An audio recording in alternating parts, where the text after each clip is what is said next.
pas le meilleur. Ben non. Pas obligé. Pas obligé, tu vois. Pas obligé.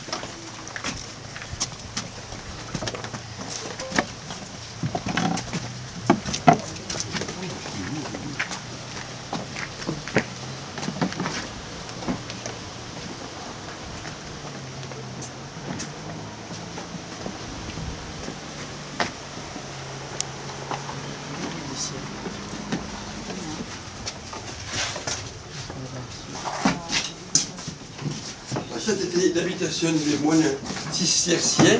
8 personnes mises ici à l'étage. À cette cheminée, pour faire du chauffage de la cuisine. Alors, dans le monde de la cheminée, dans le linteau, vous avez ici une creux, vous voyez, c'est l'antifumée. Elle allume le feu, l'hiver, le conduit est froid.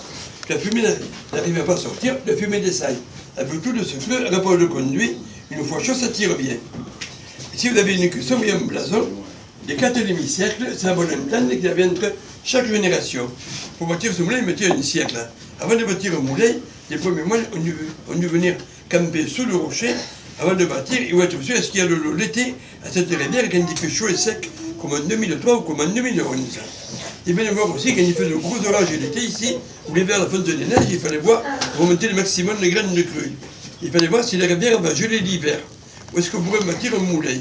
Pendant 40 ans, ils ne bâtissaient pas. Une deuxième génération avait les plans prêts, ils creusaient des fondations, rochers, on allait bâtir le moulin sec, tant qu'il n'y avait pas d'eau. Une troisième génération creuse le bief qui évacue l'eau, on va ouvrir le bief qui amolle le moulin. Il était là, on faisait passer dans le moulin, on commençait à bâtir un peu de digue. Mais on bâtit la digue fin juillet, août, un peu septembre. Mais des fois, s'il fait un orage en amont, il ne travaillait plus. Alors la quatrième génération finit la digue, les travaux, ils commencent à moudre le blé. Si vous avez un mauvais calcul de départ, il travaillait pour rien. Parce qu'il n'a pas suivi les plans qui étaient prévus, un jour de graines de crue, l'eau elle arrive, tout serait été démoli. Avec l'eau, il n'y a pas de sentiment, c'est pas bien fait, l'eau elle arrive, elle mourra sur tout, il ne reste plus qu'à recommencer.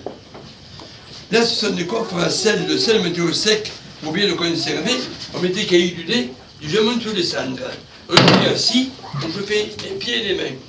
Là, on faisait cuire une poule à la soupe, on faisait cuire du poisson, broché, anguille, on faisait cuire souvent du civet et du rôti.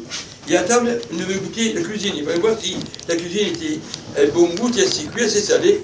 On passait une buvue de vin, 2000 de vin chez nous. Si on gagne de sel, on prenait du sel ici. On salait la soupe, on salait le poisson, on salait la viande. On faisait cuire à feu doux.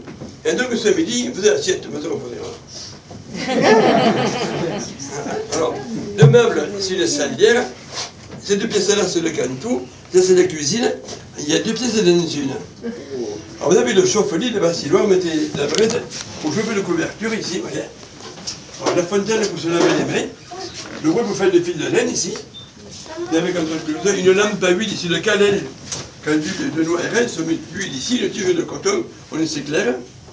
La pendule, elle a un siècle et demi, c'est fait pour les meuniers. Elle a fait des épis de blé, du coquelicot. Le cadran, c'est une faute de moisson. On mange un peu de blé, on danse, on veut la musique. Avoir du blé, c'est avoir 10 sous. À côté, vous avez l'ancienne vieille pierre à Fuyargues ici.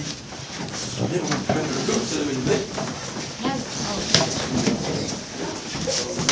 le côté.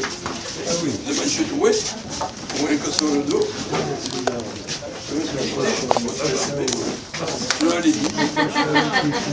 Pour économiser l'eau, on relève le manche. Que l'eau, il faut aller la chercher. C'est une corvée. Quand personne ne veut y aller, il faut l'économiser.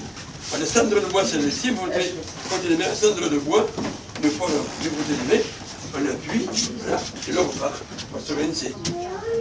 On peut faire comme ça, une poêle et une seille.